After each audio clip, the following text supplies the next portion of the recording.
Bismillahirrohmanirrohim. Assalomu alaykum barchaga. Hurmatli akalar, hurmatli ukalar, hurmatli kanalimizni muntazam kuzatib borayotgan do'stlar. Bugun sizlar bilan birgalikda Fast API yordamida, ya'ni Fast API o'zi nima, nimada ishlatiladi, qachon kerak bo'ladi, mana shularni nima qilamiz? Gaplashib ko'rib o'tamiz. Noldan nima qilamiz? Boshlaymiz. Bu Fast API o'zi Pythonda yozilgan bo'ladi. Asosiy buni ishlashi Pythonda yozilgan. Bu asosiy nima deyilsa, o'zi bu web framework. Web framework deyiladi. Mana bu ko'rinishlari bir nechta misollar berilgan. Mana shunaqa ko'rinishda bo'ladi. Mana shu ko'rishgacha birgalikda olib boramiz, xudo xolasa sizlar bilan birgalikda. Bu darsimizda faqatgina tanishish. Aytaylik, nimalar qilinadi Fast API bilan? API backendlar yoziladi. Misol uchun buni afzallik taraflari nimada deyilsa, tez ishlaydi va avtomatik Swagger UI deydi. Ya'ni buni hujjatlashtirish dokslari, dokumentatsiyalari avtomatik holatda bajariladi. Siz yozgan kodingizga qarab nima qilinadi? O'sha dokumentatsiya tarafi o'zi avtomatik yoziladi. Biz nimaga buni tanlaganmiz? Machine learning modellarini API qilish juda ham qulay hisoblanadi. Bu yerda aytadigan bo'lsak, Fast API ni umumiy bitta gap bilan aytadigan bo'lsak, front-end va back-end o'rtasidagi ko'prik.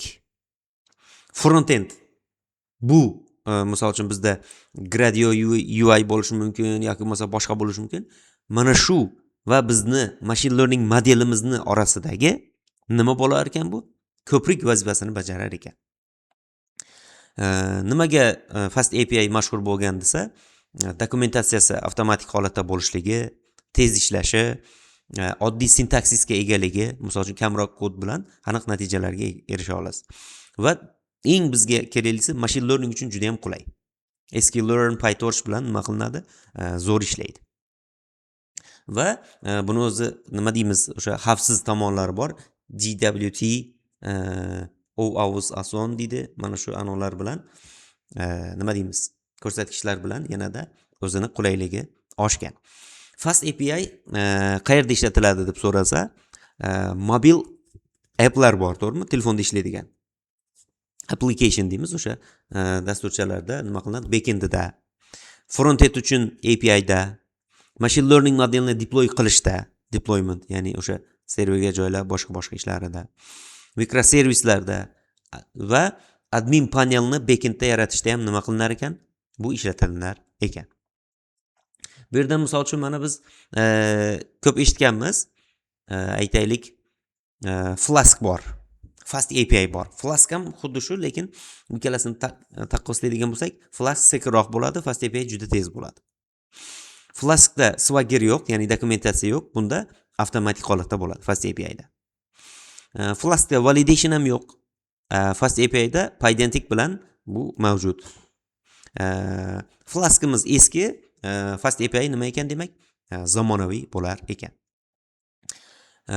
Misol uchun bu yerda aytadigan bo'lsak, bu yerda qanaqa ilmlar kerak o'zi? Deyilsa, get postlar, pes nimaligi, query nimaligi, Pydantic nimaligi. Keyin GWT authlar bor. Misol uchun database'larni bu bilan ulash, misol uchun SQL Alchemy degan narsa bor. Docker, ML deployment va asynchron. Mana shu narsalarni o'rganadigan bo'lsak,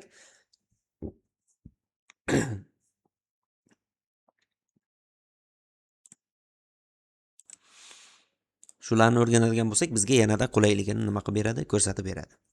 Fast API demak eng yaxshi Python backend frameworki, tez, sodda, kuchli, machine learning bilan API uchun nima? Juda ham ideal, xulosa ideal nima deymiz? Qurol hisoblanadi.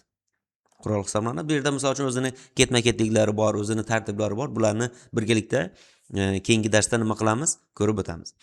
Ko'pchiligimiz eshitganmiz, misol uchun mana Fast API bor, Django ni ham eshitganmiz.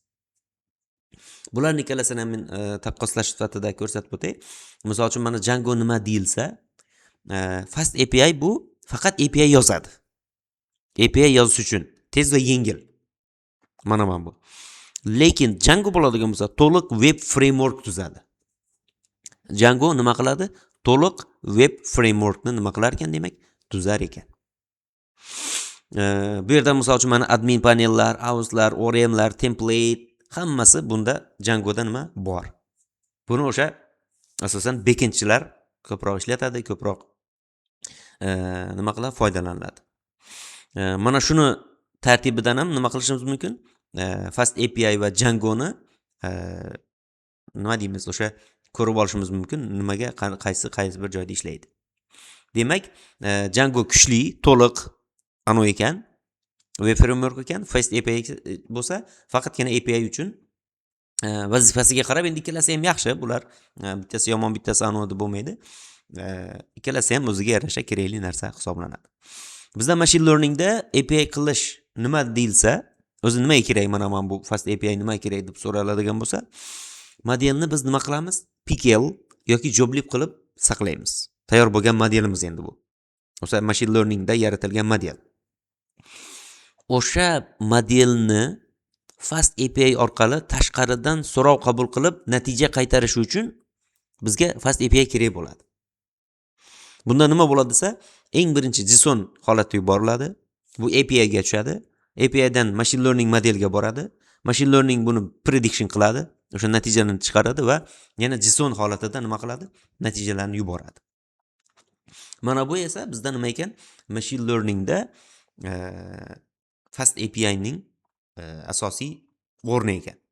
Demak, bizdagi tayyor bo'lgan tayyor holatdagi nimamizni, modelimizni prediction qildirib API chiqarish uchun nima deymiz? Asosiy qurol hisoblanar ekan. Demak, bugun tanishib o'tdik. Endi keyingi darsda bu bo'yicha to'liq kodni ko'rib o'tamiz. Noldan yaratib, bosqichlari, qadamlari, kodlari bilan birgalikda haqiqiy mana bunaqa holatdagi kodni nima qilamiz? Ko'rib, mana shu joyga borishni o'rganamiz noldan, xudo xolasa. Demak, hozircha xayr, sog' bo'ling, salomat bo'ling.